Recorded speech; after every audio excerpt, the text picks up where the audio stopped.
모아두고 보니 일상이라는 말이 관통하는 책들입니다. 설재인은 일상에서 발견한 인간적인 판타지를 다듬어 사회 구석구석을 익살스럽게 묘사하는 재주가 뛰어난 작가라는 평을 받고 있습니다.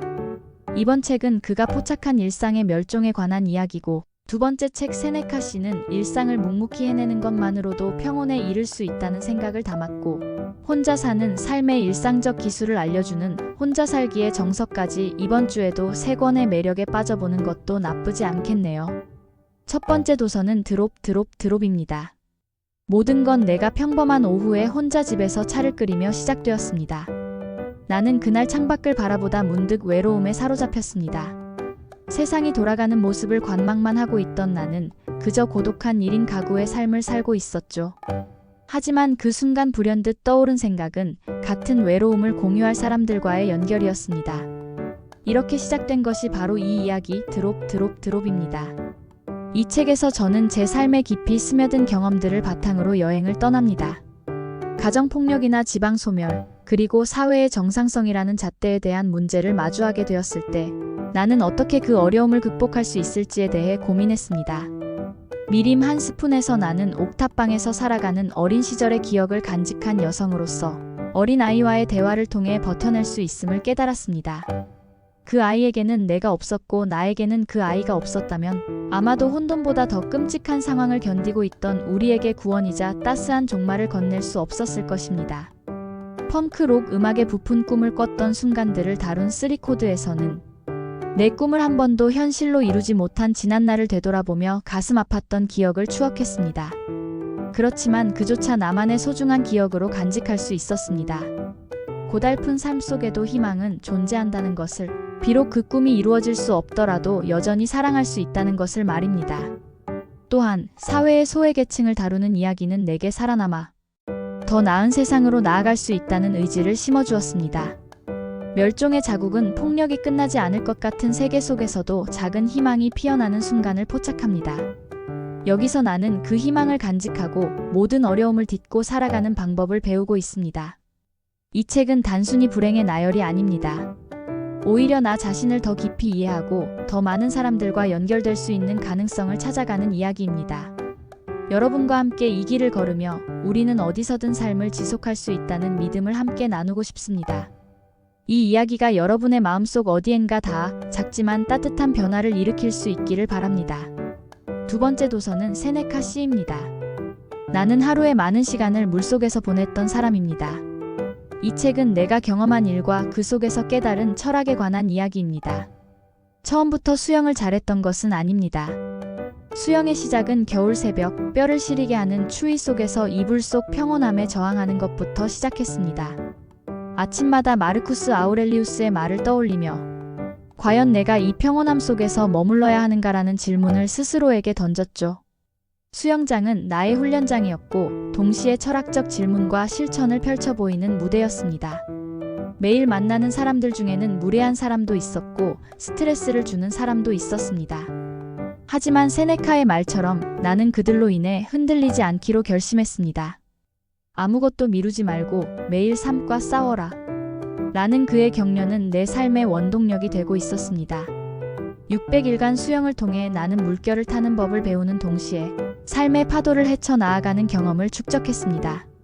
처음 물 위에 떴을 때 하늘을 올려다보며 느낀 그 충만감은 말로 다 표현할 수가 없었습니다. 이는 단순한 수영 기술의 발전이 아닌 삶을 대하는 나의 철학적인 태도에도 큰 변화를 가져오게 했습니다. 내가 이 책을 통해 이야기하고 싶은 것은 강해지거나 철인이 되는 것만은 아닙니다. 스토아 철학자들처럼 매일 할 수 있는 일을 묵묵히 해내는 것만으로도 우리는 평온에 가까워질 수 있다는 것입니다. 수영장이라는 공간은 말 그대로 나의 작은 세상이었습니다. 그곳에서 나는 복잡한 생각을 물속에 잠재우고 새로운 시작을 준비할 수 있었습니다. 혹시 당신도 지금 삶의 무게에 눌려 살고 있다면 이 책에서 전달하려는 메시지를 통해 잠시 물속에 들어가 보길 권합니다. 아우렐리우스의 철학을 가슴에 품고 새로운 시각으로 삶을 마주할 준비가 되어 있다는 걸 깨닫길 바랍니다. 아직 우리에겐 제대로 된 삶을 시작할 기회가 남아 있으니까요. 단순한 수영 일지를 넘어서는 이 책 속에서 철학적 사색과 삶의 지혜를 얻어 가시길 바랍니다. 세 번째 도서는 혼자 살기의 정석입니다. 이 책을 읽어본 독자로서 솔직하게 고백하자면 이렇습니다. 혼자살이를 시작하게 되었을 때 조금 막막했던 것이 사실입니다. 나 하나쯤이야 어디든 살 수 있지 않을까 하는 만만한 마음. 반, 그래도 잘 살아보고 싶다는 다짐 반으로 시작한 나의 독립생활. 그러나 이사라는 첫 관문부터 쉽지 않은 일이었습니다. 게다가 집을 구하고 이삿짐을 정리하고 살림을 차리기 시작하니 닥쳐오는 문제들이 한두 가지가 아니었죠. 그저 물건을 사서 두면 되는 줄 알았던 모든 것들이 계획성과 효율성을 요구했고 그것은 전혀 새로운 세계였습니다. 그러던 중 발견한 것이 바로 혼자 살기의 정석이라는 책입니다.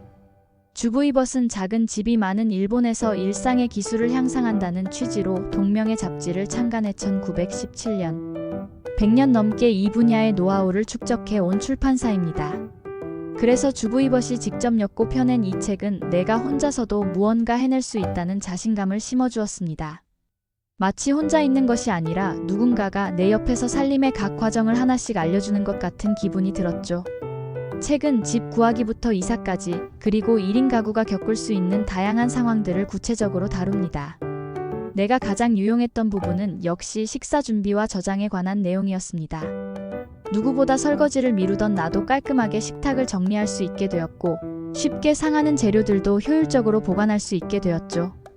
그리고 안전하게 집을 지키는 방법이나 갑작스러운 상황에서의 대처법들도 알게 되면서 내가 확실히 감당할 수 있는 범위가 넓어졌다는 것을 느꼈습니다. 사실상 이 책은 단순한 살림 기술을 넘어선 혼자 일어서는 법을 가르쳐주는 한 권의 교본과도 같았습니다.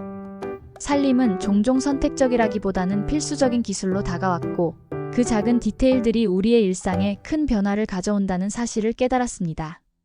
나뿐만 아니라 혼자 사는 모든 사람에게 이 책은 큰 도움을 줄 것입니다. 입문자든 이미 익숙해진 독립생활자든 내 생활의 질적 향상을 꿈꾼다면 이 책을 추천합니다. 혼자서도 멋진 일상을 만들어가는 길, 이제 한층 더 자신감 있게 걸어갈 수 있게 된 것은 모두 이 책 덕분입니다. 이번 주 신간은 어땠나요?